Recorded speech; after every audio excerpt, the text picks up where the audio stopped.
an equally loud applause.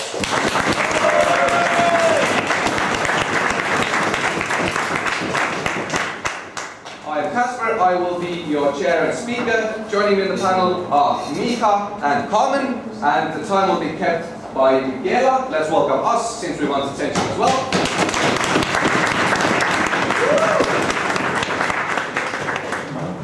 The motion before this House reads that this House would ban quick loans on online internet sites.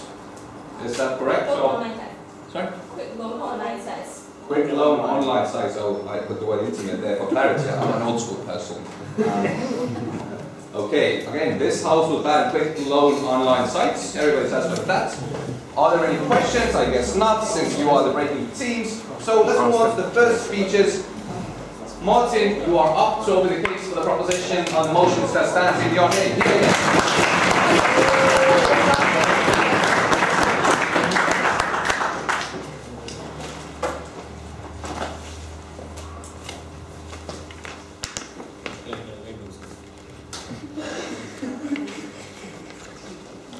I'm an old school person.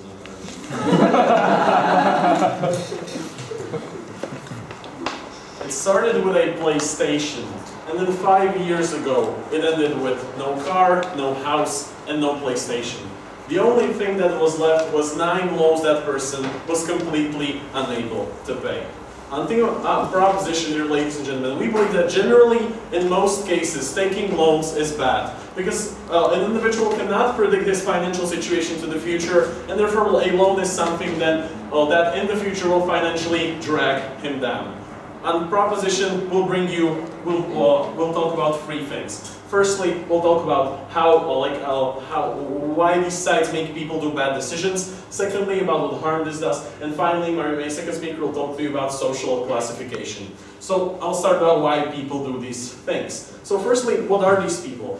We believe that people have 2 very irrational things in themselves, which are unconscious, that make them want more money. We believe that money are very important in the world. So firstly, people who have dreams, people who want to buy different things, people want to achieve different things which are achieved by money, people have dreams which they cannot control, which are irrational and are unconscious. Secondly, and this is more important, dear ladies and gentlemen, we believe that there are people who are desperate, who have, because of events that happened in the past, been pushed in a situation in which the only solution is a very fast income of money, into situations which, dear ladies and gentlemen, imminently has an effect on whether they're happy or not. These people are desperate. The only gateway from their situations is to have big and quick influxes of money. So those are the people. Now, what about the decision? We believe that there are 2 elements in quick online sites that particularly make these people to do bad decisions. Firstly, it's his hasteness and closeness. We believe that, dear ladies and gentlemen, when you are taking a loan, we've told you, we've established on this definition that loans are generally not beneficial.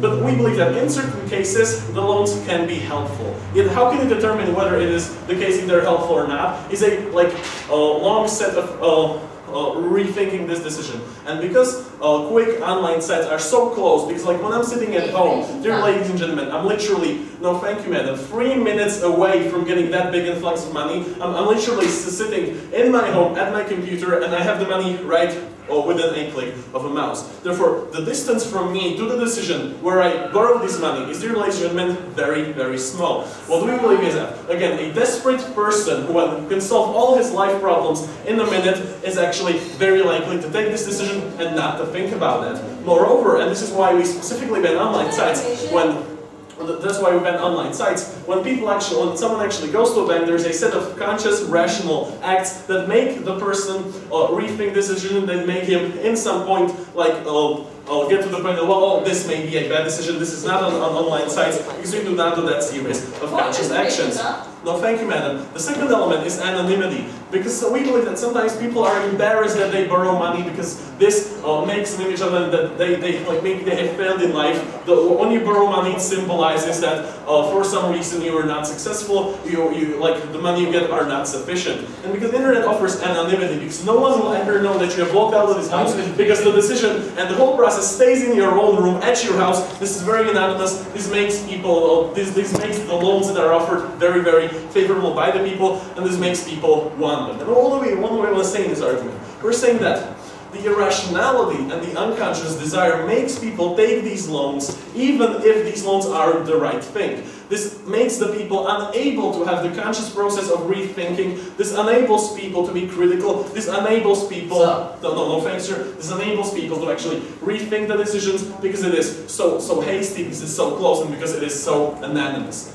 Dear ladies and gentlemen, when a desperate person does this decision, is it not this conscious, rational part of the brain which borrows money? Those are the irrational desires and the irrational feeling of desperation. We're establishing on this, and this is why we're so proud to propose. So now, what we say is that those sites use the... a minute, sir. A minute, ma'am. Those sites use this irrational mix of what happens in your head to your cognitive inability.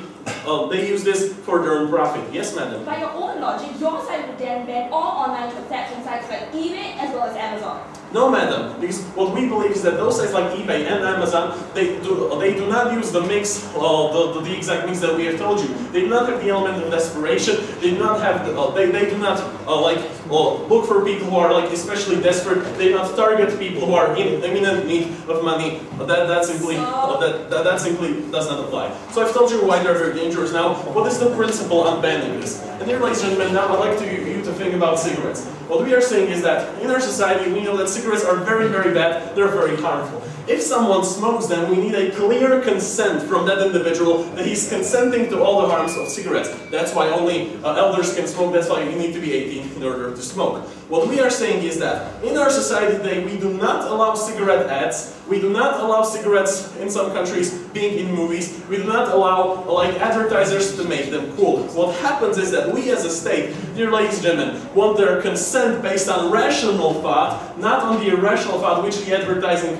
could possibly bring to the person. We want their consent on the rational, no thank you sir, on the rational level of things. We want him to fully consent to the harm of cigarette, then only he's able to buy cigarette and to smoke. This is the same case, because dear ladies and gentlemen, we want their consent, their rational decision to get loans, which we have generally established is something that is not always the best thing to do. We want their rational decision. What these sites are doing is hurrying these people into decisions, making them being very irrational, and then forcing them into these decisions that in the end, as we have told you, that loans sometimes, the analysis with you cannot predict your financial future, that sometimes those loans will harm you. And dear ladies and gentlemen, because of that principle, because we in our society, when someone does a bad decision, we want the decision to be rational, we want the individual to be sure that he is actively committing to this decision, and most importantly, want him to be sure what are the consequences of this decision are. Now finally, to the role of the state and the harm done. Dear ladies and gentlemen, because people cannot predict their financial situations, because people are not sure that the loan may even worse their situations, because people usually, if they take these loans, they end even worse, because these loans usually, as we know, have you have to borrow 100% of the money and then you have to return 140. What happens is that usually, dear ladies and gentlemen, there is harm. There is some harm because those people who try to resolve their financial situation, those people who try to help themselves, in the end, did the right opposite. What happens is that the harm doesn't add the body of this person. This harm, dear ladies and gentlemen, even extend on families of these people, and never anyways in some way financially connected to them. Therefore, what we showed you in opposition is that if generally taking loans is bad because you cannot predict your financial future, because those loans in the future can make you pay even more money and therefore you will be even worse. We want people to consent to this. We want people to be very sure, and we want to make them active decisions to be sure that those people know what are they going into. We, dear ladies and gentlemen, do not want someone using the irrationality of my head to make financial profit. And we, even if people are doing bad decisions, we want them to know that they are doing so. We're so proud to propose.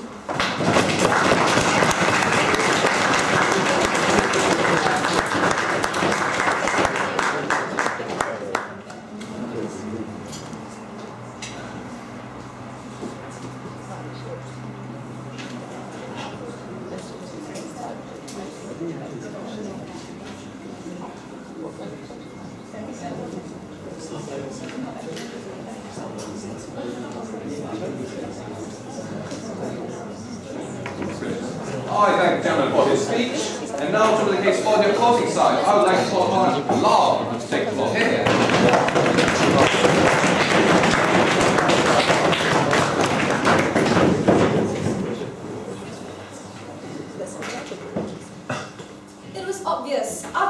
first speaker, that proposition didn't really understand what quick loan online sites are.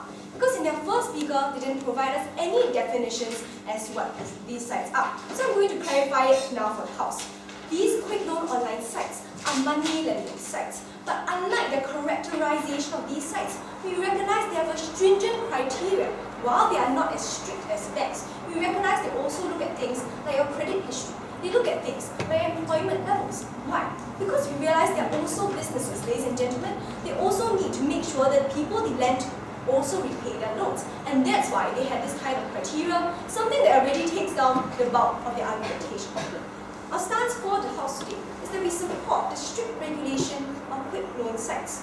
But we realize that we will impose strict regulatory bodies, and we also think that quick loan sites have the incentive to be regulated. Why? Because people fundamentally borrow only from regulated quick loan sites when they are such sites, because it involves things like confidential information, involves things like their money. Therefore, they are very incentivized to borrow from credible sites when they can find it. Therefore, we think it's far better that we regulate these sites instead of banning them. For today's debate, we think both sides have to prove who best benefits the individual borrower on the ground, including those who rely on these loans to get by, who rely on these loans for survival. Let's look at what they told us in 3 points of contention for today. Firstly, on policy. Secondly, on whether or not this creates bad decisions. Thirdly, about governmental duty. On the first point of contention, on their non-existent policy, they didn't actually give us any policy on how they're going to enact this. We think this is something that's incredibly bad. Why? Especially when you're talking about things like the internet. We think they need a strict policy because it's a policy debate and they can't get away from that. They need a strict policy as to how we're going to clamp down on these numerous sites all over the internet. If they cannot prove this, we don't think any of their argumentation stands. But even if we take their argumentation and we pretend that they have a policy that actually works, what we think this happens? We create a monopoly for banks. It means that banks have a monopoly of all credit facilities. It means that they can jack up their interest rates and no one has a choice but to borrow from them because you no longer have your quick loan sites. Something they need to respond to and provide. No, thank you. They told us that loans were bad, but somehow they still stood for banks. They still stood for Amazon and eBay because they didn't use a mix. We didn't think this was consistent with their stance, something also needs to clarify. On to the second point of contention then, on bad decisions. They told us that these loans would create people making bad decisions in 2 tiers of argumentation. The first one was this is incredibly easy for people to borrow and therefore they're just going to borrow without heat. It's very simple, ladies and gentlemen. People aren't just going to keep borrowing because there are still punitive measures in place. Because your quick loan sites aren't altruistic beings that just give out money for free. They actually can go to things like your police. They actually can resort to things like bankrupting you. And that's why we don't think that people are just going to resort to keep borrowing because they recognize the ramifications of it. But more than that, we realize the more they borrow, the higher interest there is. Another reason why they won't keep borrowing. They characterize them as desperate in their substantive. Precisely. Because they're desperate, because they need money, we think it's inhumane to deprive them of a source where they get a bulk of their money, where they need to survive. They also told us that sites will necessarily misinform the people and lead to them borrowing money without knowing the consequences. Ladies and gentlemen, this is a spurious argument because your online sites have no incentive into misleading every single individual out there into borrowing. Because if they mislead individuals into borrowing and knowing these individuals can't pay back, they lose money at the end of the day. And that's the reason for why the quick loan sites have criteria. That's the reason for why the quick loan sites actually provide full information because they want people who are actually able to pay back to borrow from them. This is their point taken down. On the third substantive on governmental duty, we think this substantive was hung on the fact that there is even harm from quick loan sites, and I've proven to you my previous 2 point of contention that isn't. Therefore, I'm going to transition now to my substantives. On the first point substantive, I'm going to tell you about this going underground. Secondly, I'm going to tell you about the necessity of these quick loan sites. My second speaker will tell you about funding small and medium enterprises, and lastly, about having legal recourse for individuals. My first point substantive on the necessity of online sites. The thesis of my argument is this: quick loan online sites are far better in providing expedient loans to meet the immediate needs of individuals. We recognize there are 2 broad categories of spending: induced spending and autonomous spending. We are going to focus on the latter. Autonomous spending means basic spending on your necessities that you need to survive every day. Things like your food and water, as well as shelter. And this also applies to emergency situations, such as emergency healthcare situations like operations. And therefore, in these situations, I think that individuals need the money immediately to pay for these kind of expenses. Quick loan sites, taking a moment, are able to provide expedient lending because they are not mired in bureaucracy. But for that, yes. Do you believe there is a necessity for a gambler to have a place to borrow money? Yes, we think that gamblers can borrow money, but similarly there are punitive measures in place as well, which is why people don't crack down on gambling. Because if you gamble too much, it means that you lose things like you become bankrupt. You actually have punitive measures and your credit history goes down. And that's why we don't think there's a severe case of excess gambling in today's society, simply because of the punitive measures I pointed out at the top of my speech. Moving back to my argument. Because quick loan sites are able to provide this expedient situation, banks aren't. Why? Because they're mired in layers of bureaucracy. They have to check and balance against their profit margins, for instance. They have to check against their own money supply and liquidity. They have to follow very strict policies laid out by the banks. Therefore, quick loan sites are the only alternative that people have if they want to resolve these emergencies. For example, it takes an average of 6 months to get loans from your credible banks like HSBC and UOB. And it's for this reason that we don't think that's quick enough to actually help the people on the ground who are struggling to survive. For this reason, we are proud to stand for these sites. One of my second points of stand on going underground. The thesis of my argument is this. When quick loan sites are banned, they are forced to go underground, which leads to exploitation. The base premise of my argument is that quick loan online sites exist on the internet, where it's impossible to crack down on all sites, even more so because they haven't provided us with a policy, and therefore this creates an underground black market where your quick loan online sites are able to simply shut down their servers, relocate to another server or another country. And therefore, this means that people resort to borrowing from these highly unregulated sites because you no longer have governmental bodies to regulate them. Therefore, this is extremely dangerous because your quick loan sites store your confidential information, your credit card number, your address, etc. Therefore, this leads to two very dangerous consequences. The first, they compromise on your confidential information by selling it to others. Or secondly, they use unethical means of collecting money, such as releasing your address to loan sharks for them to go to your doorstep and harass you continuously. We think this is something that's extremely pernicious and dangerous, and we cannot stand for this. For example, when sites like SilkRoad.com were banned in states like Malaysia and South Africa, the site went into a deep net, changing servers and going undetected. This is something we cannot stand for because we protect people and we recognize that people need the money. I'm proud to oppose.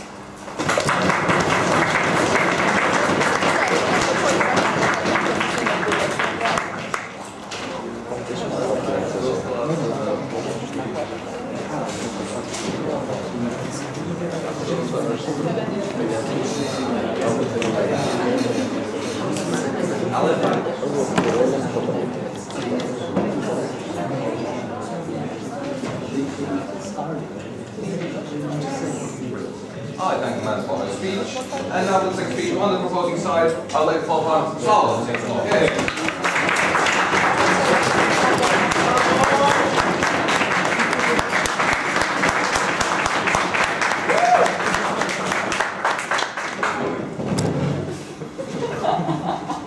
You know, ladies and gentlemen, when we come in here, we were told, and in fact we know, because, you know, this destiny of Team Singapore is running before them, that they are going to win this debate. But ladies and gentlemen, we are quite convinced otherwise, because they did not listen to what we were saying, and that's a fundamental mistake. Ladies and gentlemen, today we are proving to you that what we're doing is we're banning online sites for the non-bank loan institutions. But we didn't say that those institutions wouldn't exist anymore. We were just saying that the sites which actively promote the extra consumer spending, which is completely unnecessary and in fact spreads incredible unhappiness in our society, should be taken down in order for our society to be protected and all for the people to be protected from quick and irrational decisions.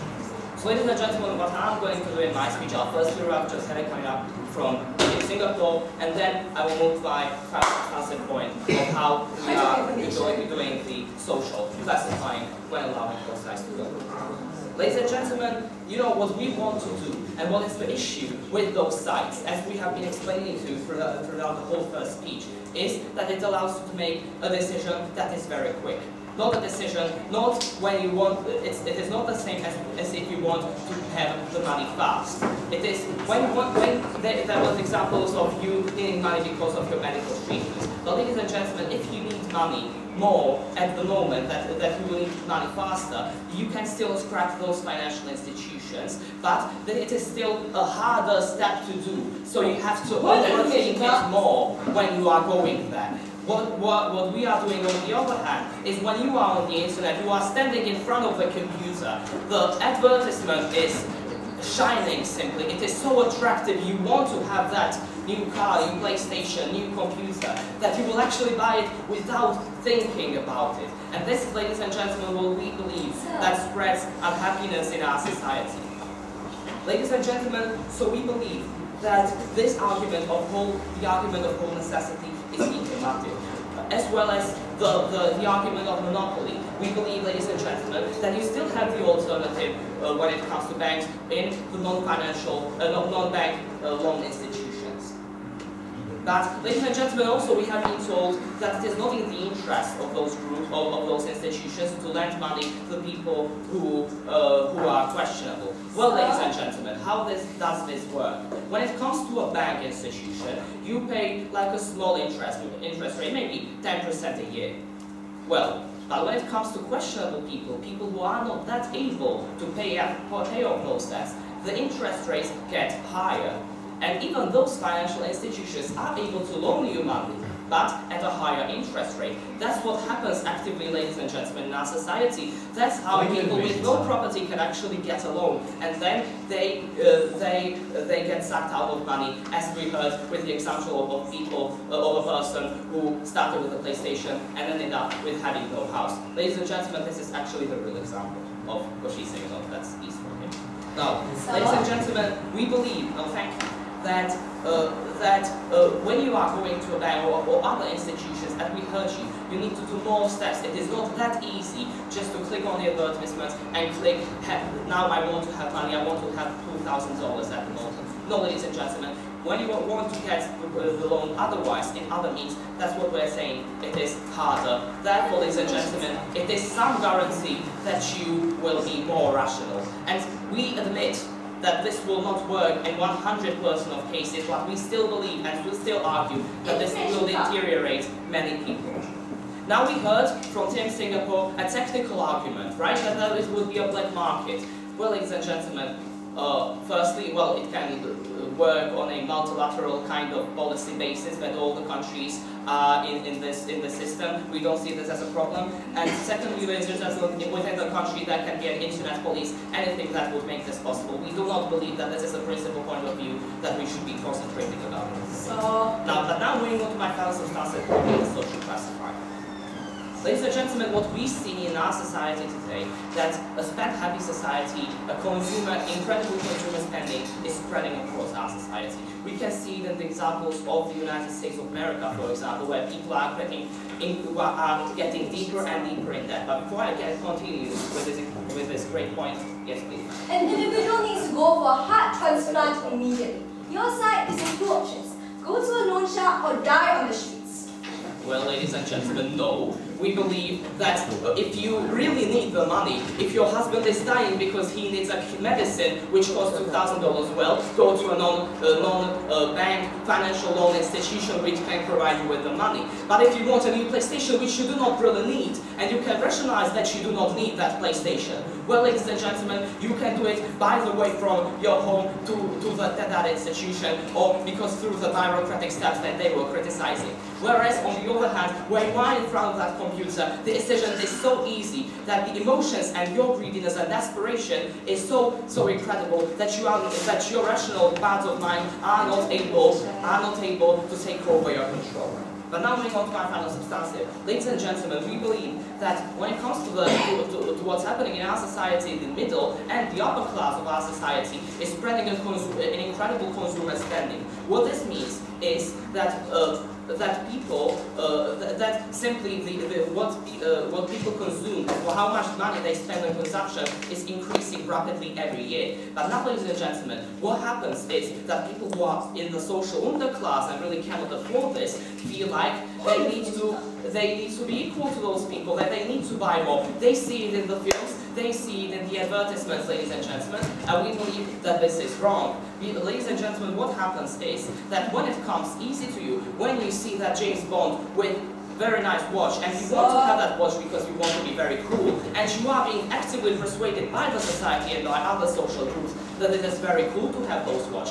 Well, ladies and gentlemen, without actually getting incredible rational analysis, you can buy this hastily without even rationalizing that you would be very worse off with, when you do this. But more importantly, ladies and gentlemen, people who are in the social underclass, it is very unlikely that because they have even worse predisposition for being able to rationalize those decisions. Because what is happening is that they are being born in an environment where they are not taught of how money works and how that they have to pay back for the money they owe, and it creates in them even more desire to get those money.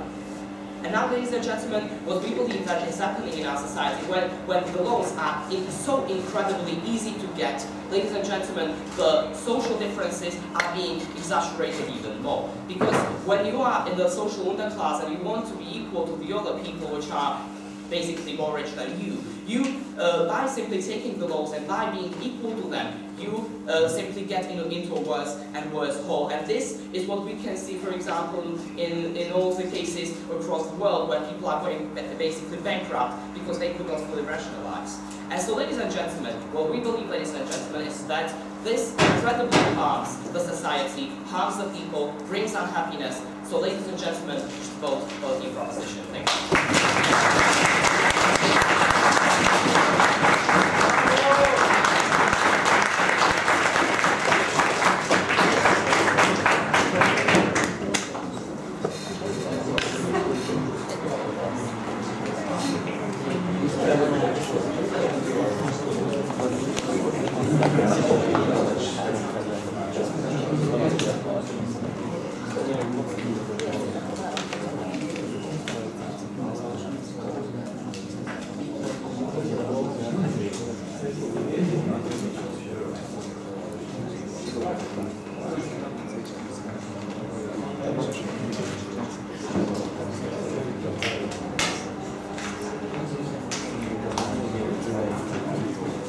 I thank the gentleman for his speech. And now to continue the case for the opposing side, I would like to call upon Aloysius to take the floor.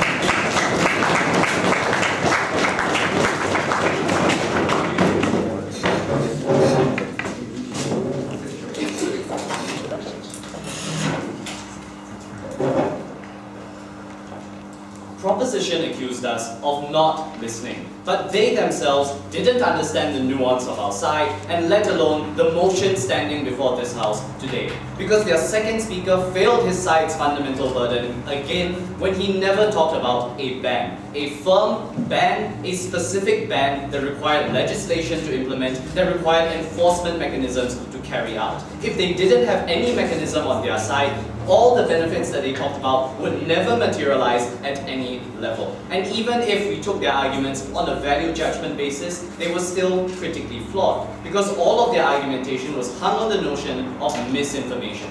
Ladies and gentlemen, take a walk out on the street today. What do you see in all advertisements, especially those that are posted by banks? It is rampant misinformation. It's not unique to these online sites. It also occurs in your traditional financial institutions where they selectively disseminate information so as to entice you to take up their products. Going by their logic, all of this information would be disallowed. That's their fundamental justification completely undercut, because it's not exclusive to online loaning sites. They talked about non-bank institutions, but they yet never gave us a single example. They never understood the purpose of quick loan sites at a fundamental level, which was to have lower thresholds to grant loans and expediency in granting these loans. And it was because of these two key mechanisms that these quick loan sites were essential. They never understood the very purposes that these sites might have, and because of that, they never rebutted our argumentation. Let's dissect everything that they've told us with two key points of contention. Firstly, on the impacts to users, and secondly, on the impacts to these quick loan sites. On the first point of contention, on the impacts to users. And here was their second speaker's argument on social classification, essentially saying that class divides were further exacerbated by consumer spending in the lower class because it was so easy to obtain these loans. Let's analyze this on the first level, how it's not true. Because we are dealing with enormous amounts of money, and these individuals in the lower class do know what it means to be poor. They don't want to remain poor, and they themselves know that they can't repay the loans in the first place. Therefore, they are incentivized to be more conservative in their loan taking and not adopt such a reckless mentality in the first place. But on the second level, it's even worse on their side, because under their paradigm, only the rich can take loans, because they meet the extremely punitive criteria that traditional financial institutions like banks, I'll take you in a moment, sir, only the rich can meet these strict criteria that traditional banks impose, and this results in a further divide, where only your rich can take loans and your poor can't. Go ahead, sir. We heard countless of stories of people going bankrupt because of loaning from those quick loans. So, sir, you are actually disagreeing. Sir, it's exactly why we have all those cases that we need to adhere to opposition's paradigm, which is regulation of these sites to prevent harm. All your side does is ban them, drive them underground, and prevent any method of directly confronting and dealing with the situation at a root cause level. Your side does nothing to help all these individuals. It's despicable. Moving back to my point of contention, it's only worse because only the rich can take loans. We give you the example of India, where the ruling elite class are the only ones capable of taking loans, while the underclass are subjugated, unable to meet these requirements, and this has resulted in the further division of rich and poor in that society. All their side did was deprive the lower class. Proposition next talked at length about how online quick loan sites exploited human psychology to promote unhealthy, irresponsible borrowing. My first speaker has already told you how the profit motive of online quick lenders won't lead them to exploit individuals to that extent. And I'm going to further this logic by telling you about how these sites, profit motivated as they are, desire repeat business. They want individuals to trust their service so that they'll keep coming back, using that service, and therefore garner profit as a consequence. And because of that, they won't choose to abuse their consumers to the same extent. In response to our earlier point of information, we talked about how online retail sites like eBay and Amazon also use the same techniques of misinformation, the same online medium that they so wanted to characterize and talk about to forward sales. And going by their logic, they would shut down all of these sites. This was simply unjustified. They still haven't responded to that earlier point. I'm now very quickly moving on to my second point of contention on the impacts to the sites themselves. And they gave us this argument on how the state could step in situations where harm was inflicted. They still haven't proved any harm in that case. Here came my first speaker's argument on pushing these sites underground, and they never took down the key logic. Their only response to that was this magical mechanism of multilateral cooperation. But let's take a look at the true nature of the internet today. Even if you have multilateral cooperation, you still can't shut down these websites firmly. That's why Silk Road was able to move its servers across the globe and persist on the deep net. That's why WikiLeaks still exists to this day, despite government intervention. On the contrary, they were unable to stamp out these websites, and this resulted in them manifesting in an even more pernicious manner. That's all their material dealt with. I'm moving on to my own constructive case. Firstly, on helping small and medium enterprises. This argument will prove that quick online sites should not be banned because they are a vital means for startup businesses to raise capital and subsequently contribute to the economy. The premise of this argument is how small and medium enterprises, SMEs, are your startup homegrown firms that require seed money and capital. And this is important as SMEs make up a considerable portion of the economy and serve to drive the development of your manufacturing base, driving economic growth at a domestic level. In the absence of quick loan sites on Proposition's paradigm, these SMEs are faced with no method to raise money, as the only alternatives are either 1, illegal, or 2, in the case of their only alternative, traditional banks, they impose unrealistic expectations of the quantum and profit expectations, the loan conditions, such that these loans are extremely impractical and often denied. Therefore, on their side, SMEs are prevented from setting up or developing to the detriment of the economy as a whole. And that's why we shouldn't ban quick loan sites, as they serve as a major conduit for these SMEs to quickly obtain the startup money that they require, given the lower financial thresholds they need to secure the loan and the expediency with which the money can be received. Here's where we draw a parallel to the example of the Bangladeshi Grameen Bank, which applied a similar principle of low criteria, fast-tracked, quick approval of loans, allowing for various rural agricultural firms to develop their own businesses by purchasing machinery or capital, helping over 8,000 Bangladeshi SMEs. We need to help the economy in this manner, and that's why we cannot ban quick loan sites. This brings me to my final argument on legal recourse. This argument will prove that we cannot ban quick loan online sites because it denies individuals who have been hurt by less legitimate means from seeking recourse or restitution. Here's where we clash entirely with the idea of protecting individuals from harm via a ban. Because we recognize that there exists a spectrum of quick loan sites. There are the more legitimate institutions that opposition strongly supports, as well as the so-called less credible institutions that exist in any industry, including this one. And it's when people are hurt by these less credible sources, defrauded, or having their personal information stolen, that legal recourse is necessary to alleviate their loss. Now, under Proposition's paradigm, where these sites are deemed illegal, individuals are completely shut out. They are afraid to come forward and seek legal means of achieving retribution. But conversely, where opposition has regulation rather than a ban of these sites, these individuals now have the opportunity to defer to the legal system and help themselves. Here's where we give you the example of unregulated gambling websites like Hold'em.com, which were where users were unable to receive their winnings after these websites shut down, and they did not receive governmental legal protection simply because these sites were not legally recognized. We feel that legal protection is essential for users of these financial services, and banning of quick loan sites doesn't achieve this. Because in the final analysis, Proposition hasn't done anything to improve the situation, they've only made it far, far worse. We cannot bank on banks alone.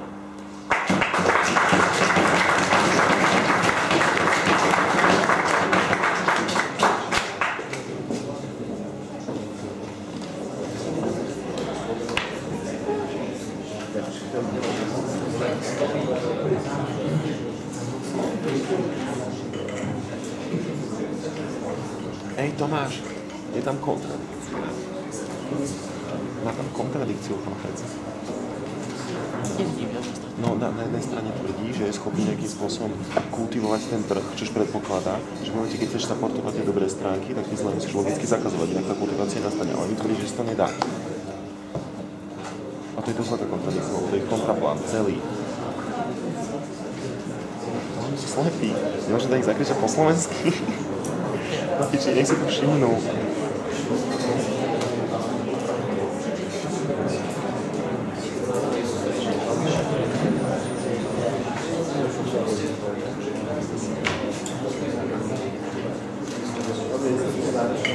I thank you, gentlemen, for the speech. And now moving on to the third speeches. Gigi, you are up for the proposition team.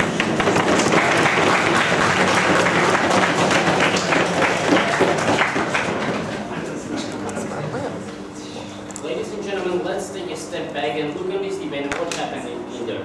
We, in the first speech, broke a principle on which we base our argumentation and the legitimacy of our actions, and we explained to you why people, why those dispersed people are more willing to get a loan on an online website. And all the rebuttals from the opposition were attacking the and were based on a misunderstanding. We are not banning the quick loans institution as a whole. We are just banning the online sites. Those online sites which make those people do irrational decisions, as we explained in the first speech, which make those people go bankrupt.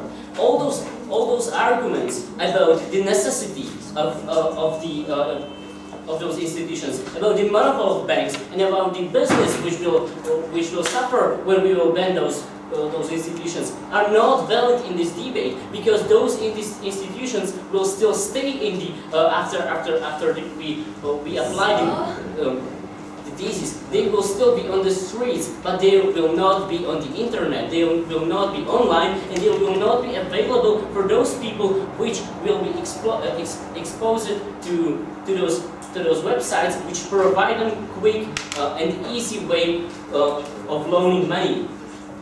We showed you why those people do this. We showed you a principle on which we base our argumentation, and they never tackled the real issue, and they never tackled the important thing they should have tackled in this debate, and that is whether those people really do it, no, and whether our principles are right. And those principles still stand on our side, and they're never really tackled the role of the state, only by the argument of the necessity, and that we have to provide those institutions to people in case of the emergency. And we proved you that those emergency situation will still be there, and those people will still be able to loan if they need it for a surgery or in an emergency situation.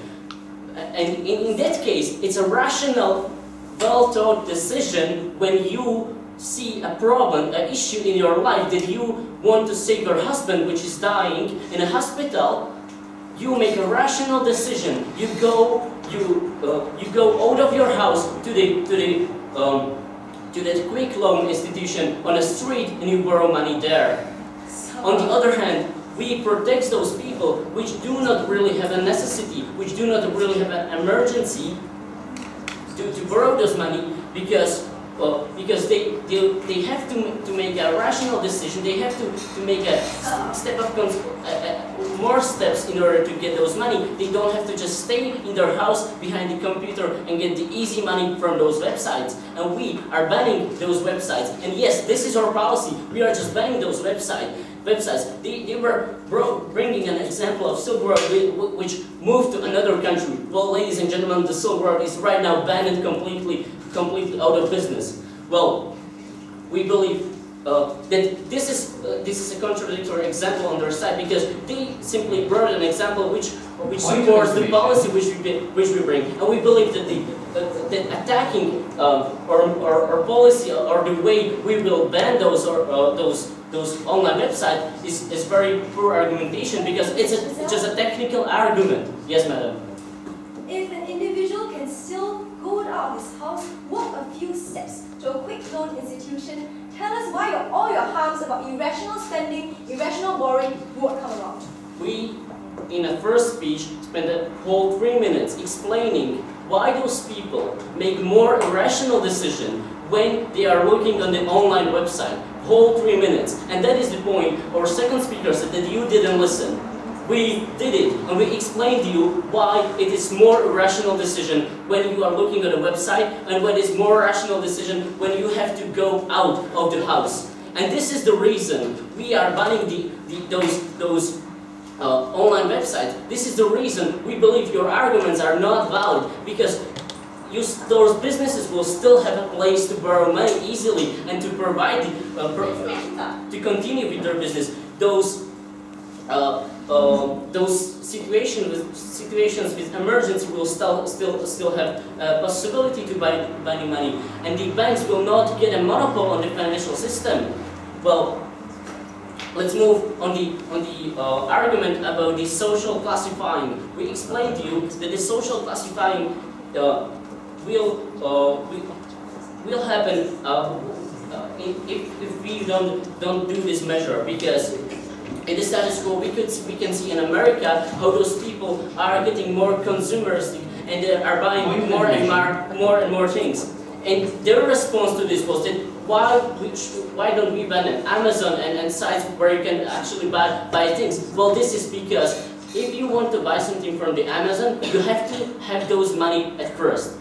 And therefore, we don't ban the Amazon because firstly, you would have to borrow money from the quick loan in order to buy a thing from the Amazon. This is a completely different parallel, and we believe that our logic still stays in there. So let's summarize this debate. We showed you principles which still stand. We showed you the necessity of this measure, and we showed you that we as a state have a duty to do so.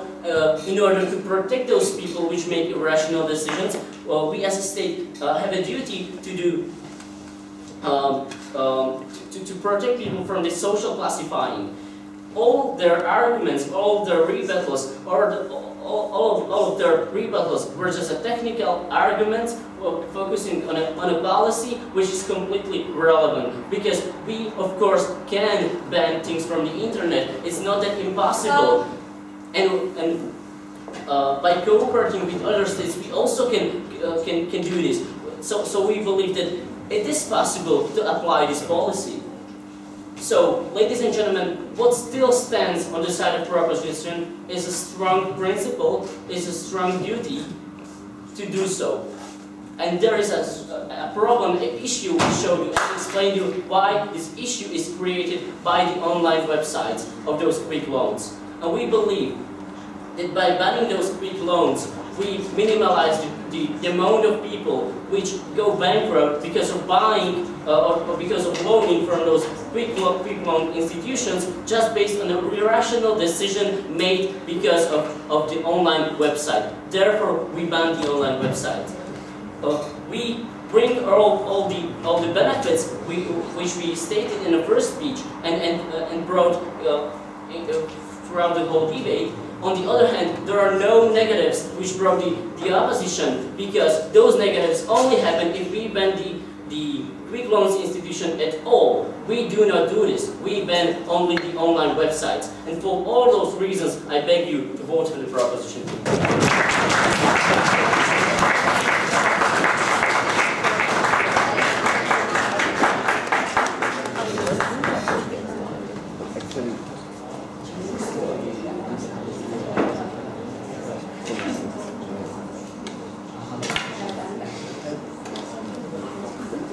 I thank the gentleman for his speech, and now the third speech on the opposing side, I'd like to call upon Annette to take the floor. Here,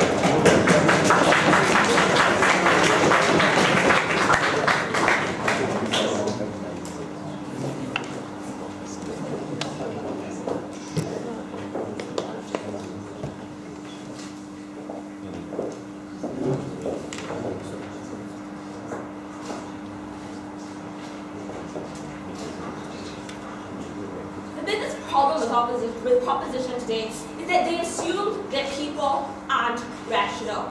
They assume that individuals cannot make their own particular decisions.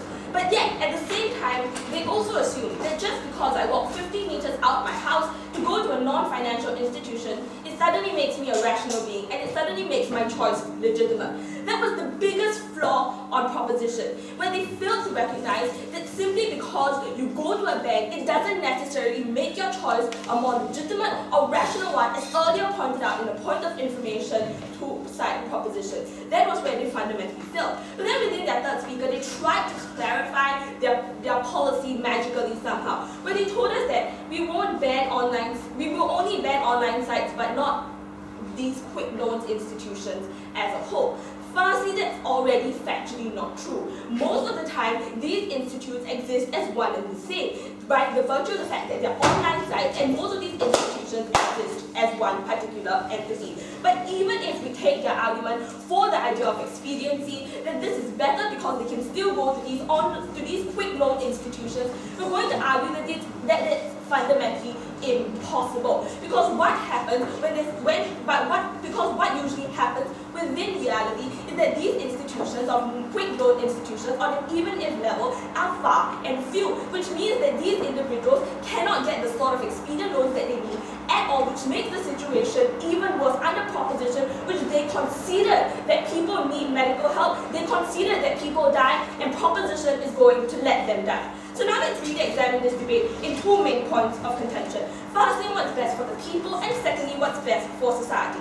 Under this was their first substantive on how these people suddenly make bad decisions because it's hasty and also because it's anonymous. My first speaker already brought you the argument that that's simply not true, because there exist things like punitive measures, like your police, or like, for example, declaring bankruptcy. I'm going to further this argument by telling you that when these individuals have bad credit history, it's also an incentive enough for these individuals not to make rash, hasty decisions, decisions, because if they make one bad loan, it means that the next time they simply won't get the loan anymore. Here's where I'm going to further the logic even more, because propositions simply assume that banks are perfect. But that's really not true. Let's really look at how banks actually grant credit cards. Sometimes you don't even need to apply for the credit card. They send a credit card pre-approved to your doorstep, which means that sometimes banks have even more aggressive advertising to lead people into borrowing more. And this is even worse because they jack up the interest rates and they grant it to people pre-approved even before people need to make their own rational decision.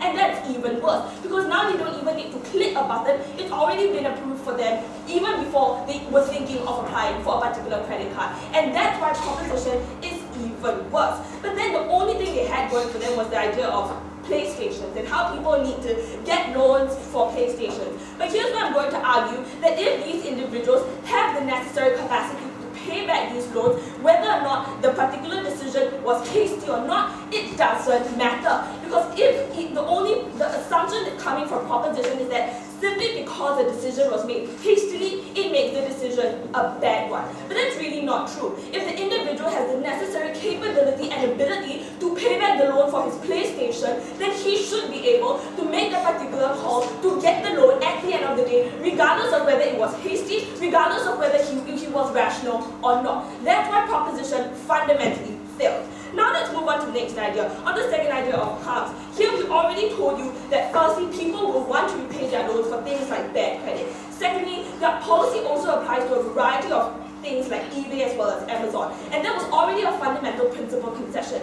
And the only response we heard is that, oh, but it's all based on things like credit cards. But let's look at how credit cards function. Similarly, for credit cards, you also don't pay towards the end of the month, which means you are spending more as compared to what you can actually afford. By proposition's logic, they would essentially ban credit cards because it also encourages irresponsible borrowing and bad decisions under proposition's paradigm. But that's simply not true. Now let's move on to the next idea, on the expediency of loans. We already told you why this point was taken down, because non-bank institutions are simply far and few. And online is the fastest way, because you can get a wire transaction within a matter of minutes, within a matter of seconds. And this is good, because it all means that it's extremely fast to get the surgery that you need within the next few hours. That was something proposition fundamentally never understood.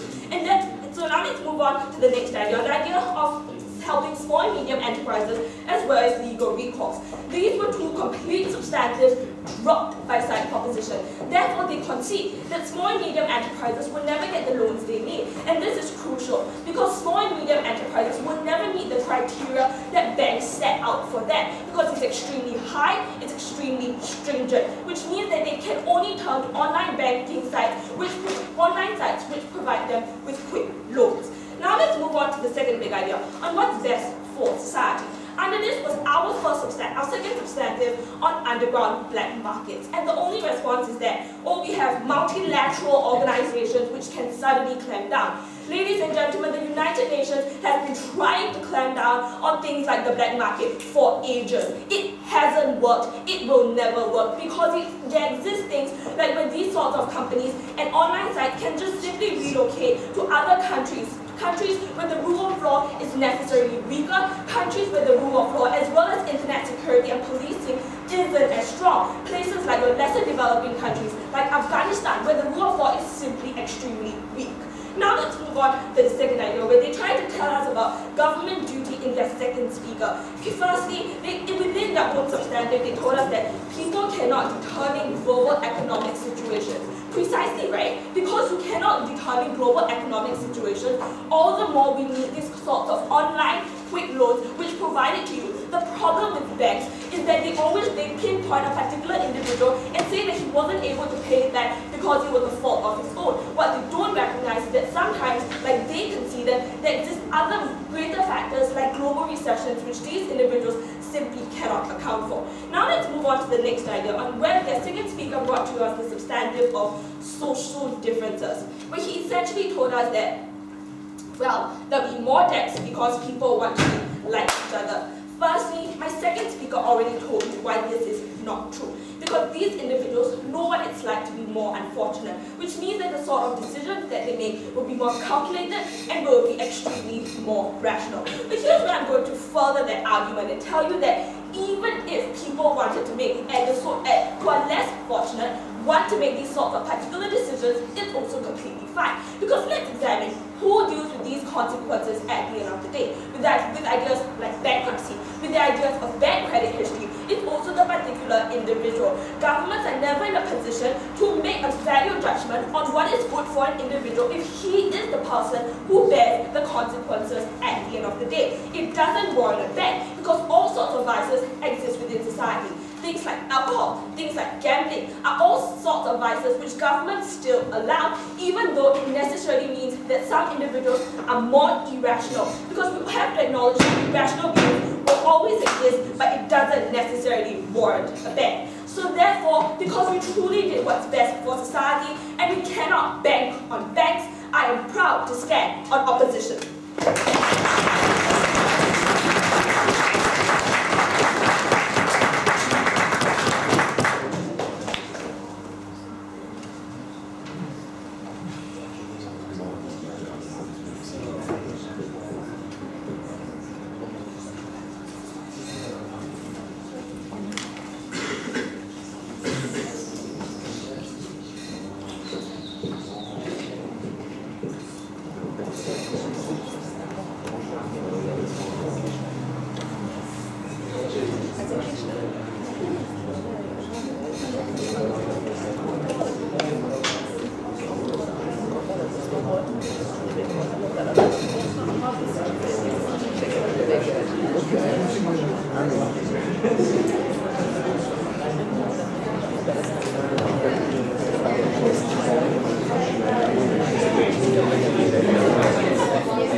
Now we want to reply speeches. There are no points of information. There are reply speeches. The reply speeches are 4 minutes in length. I'm pretty sure you already know all of this. So without further ado, I'll let call upon the opposition reply speaker to finish their case. Here.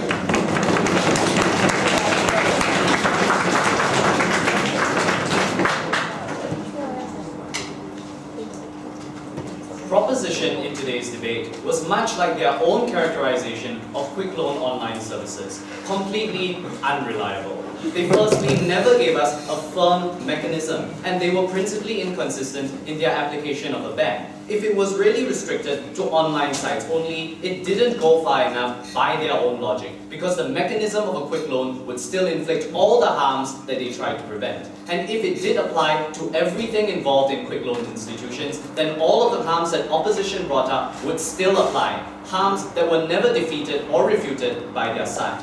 Secondly, they relied on the mechanism of misinformation. Never mind that this justification was too broad to narrow down to purely online quick loan services and apply to online services in general. They finally assumed that people weren't rational, even in this day and age of fiscal education and awareness, with all the arguments that we've brought you down the line. They gave us no alternative financial institutions, and we were forced to assume that they would create a monopoly instead. And this was horrible for all involved. Let's deconstruct their so-called principles in two key areas of clash. Firstly, should we ban these sites? And secondly, what happens when we ban these sites? On the first question of should we ban these sites, and the answer to this is a resounding no, we shouldn't ban these sites. Here, Proposition wanted to talk about human psychology and how people were easily misled by the online mechanism. They talked about the role of the state in intervening in cases of harm, but this was completely hung on proving their policy. They never gave us key logic as to why this would completely eliminate all the harms that they talked about. And even then, they never talked about how the harms could be balanced and resolved by regulation rather than an outright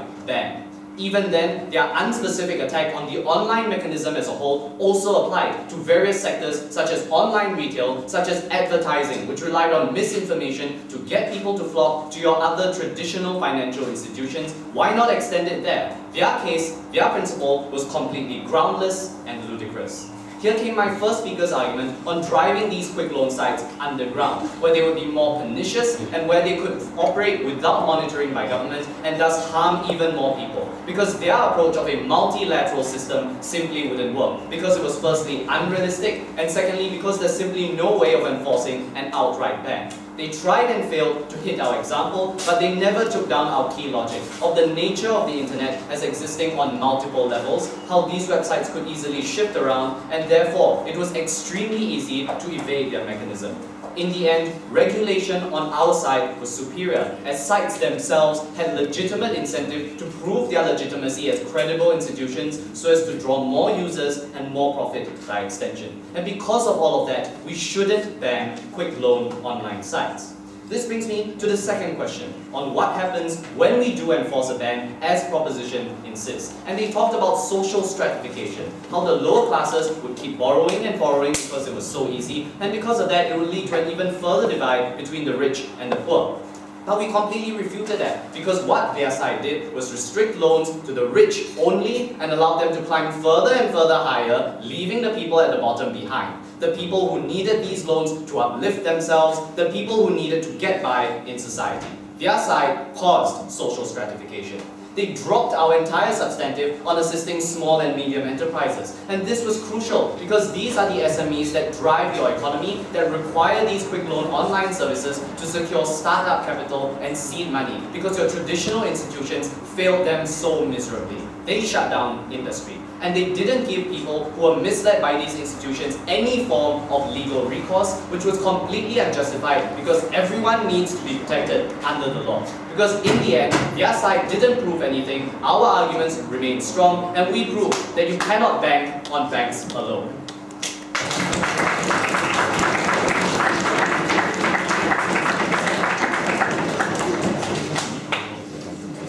Right, I thank you, the gentleman, for his speech. And now to conclude the case for the proposition and the debate as a whole, I would like to call upon Slava once more to take the floor, please.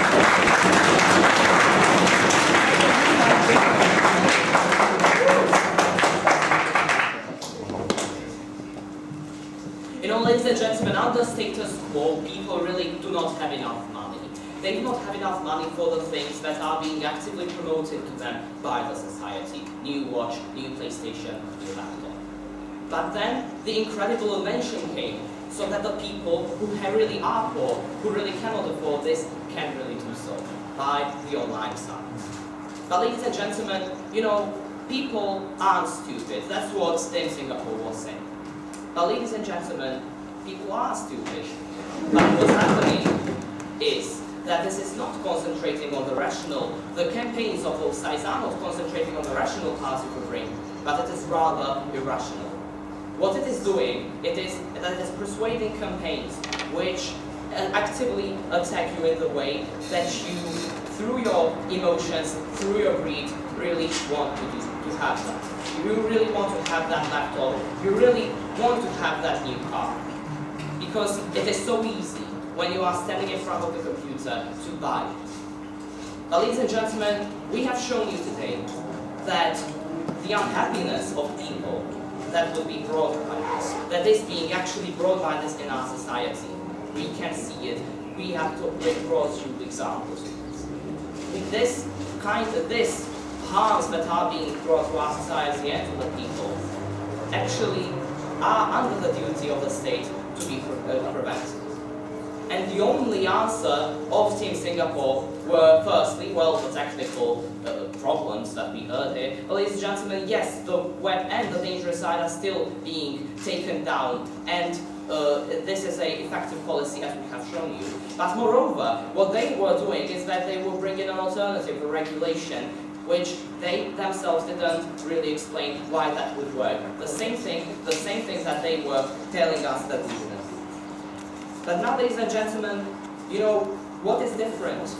We believe that what is different between taking a loan from a secondary financial institution and taking it from the site, the online loan site, is quite different. Because when making a decision to go to that institution, you have to overcome certain steps, and every step through that you have to overcome take you and require you to apply some rational means. So in the end, your decision can be more rational, or this can deteriorate many people from doing so. Because what we are telling you, ladies and gentlemen, today, that those sides are the ones that are actively promoting the excessive consumer spending, which is incredibly bad for our society, it is immoral, and it is harmful for us. But when you want to make an this was the argument of Team Singapore, and we were replying this very well, that we want to make a fast decision, you are in the need of medical help and so on. Well, ladies and gentlemen, you can. That's why there are these financial institutions. But those sides are actively promoting that you do the irrational decisions, actually, which are making campaigns which make you be irrational. That's what we were saying all of the time. We were telling you about this mechanism that makes you be irrational. So, ladies and gentlemen, you can make a fast decision, but a quick irrational decision that is being promoted by these sides is bad. And that's why we have a moral commitment to ban those sides. That's what we were telling you throughout the whole debate. But moreover, ladies and gentlemen, it was never really responded to the argument of social classification, that through this promotion, promotion of active spending, the society is being classified, and the poor class is becoming even more poorer because they want to be equal to the rich ones. So, ladies and gentlemen, because this is harmful, because it brings unhappiness, we urge you to vote, and we are actually proud and brave to urge you to vote for the Team case. Thank you.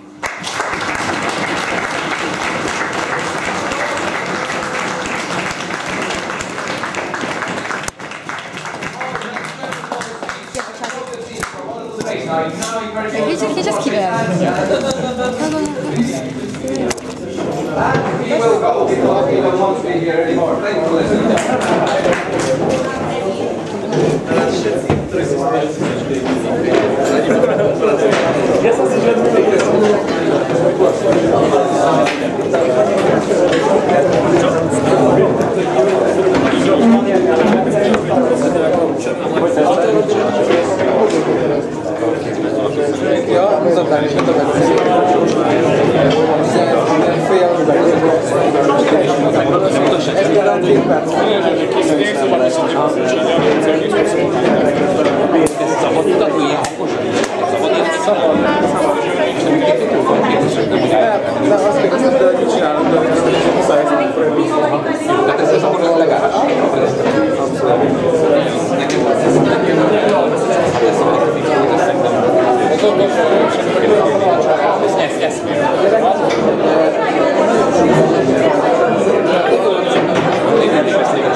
Pont egy ilyen almanapok volt, ami azt mutatta, hogy ilyen diplónokat tudtak nyolcszor és SMI-nek Bangladesben nem áll.